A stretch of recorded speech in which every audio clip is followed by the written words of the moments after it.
नमस्कार, आप देख रहे हैं टीवी 9 भारतवर्ष और मैं हूं आपके साथ अनूप आकाश वर्मा। छत्तीसगढ़ के बीजापुर में हुए नक्सली हमले ने सन्न कर दिया है। 22 जवान शहीद हो गए और तकरीबन 31 जवानों के घायल होने की खबर है, जिनका इलाज अस्पताल में चल रहा है।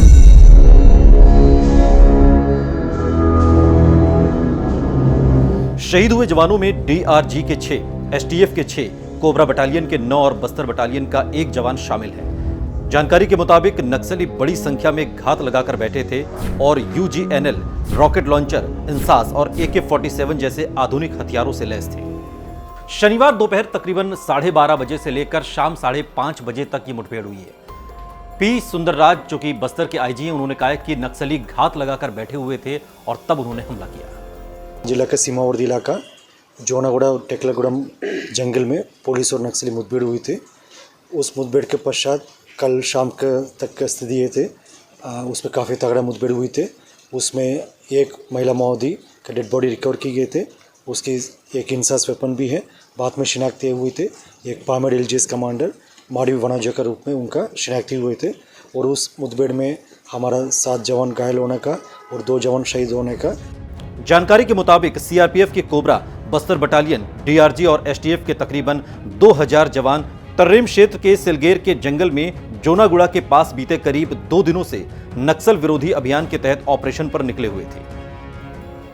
दरअसल शनिवार सुबह जवानों की एक टुकड़ी को यह जानकारी मिली कि जोनागुड़ा के पास काफी संख्या में नक्सली छिपे हुए हैं और इसके बाद एक प्लान तैयार किया गया और उस प्लान के तहत फिर वहां पर फोर्स को भेजा गया।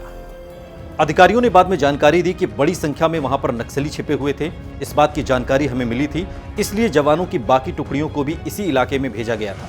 दरअसल नक्सली छिपे होने की भ्रामक सूचना खुद नक्सलियों ने ही सिक्योरिटी फोर्स को जंगल के उस इलाके में बुलाने के लिए फैलाई थी, जहां पर वो घात लगाकर बैठे थे। जानकारों ने बताया कि नक्सली यू शेप में घात लगाकर बैठे हुए थे।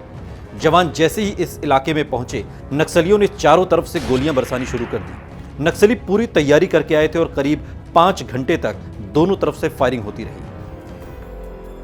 नक्सली दरअसल ऊपर के इलाकों में छिपे हुए थे, इसलिए जवानों को उन्हें निशाना बनाना बहुत मुश्किल था और ये हालात देखते हुए जवानों की एक टुकड़ी ने तय किया कि वो गांव की तरफ चलेंगे, लेकिन वहां भी नक्सलियों ने उन्हें रास्ते में ही घेर लिया।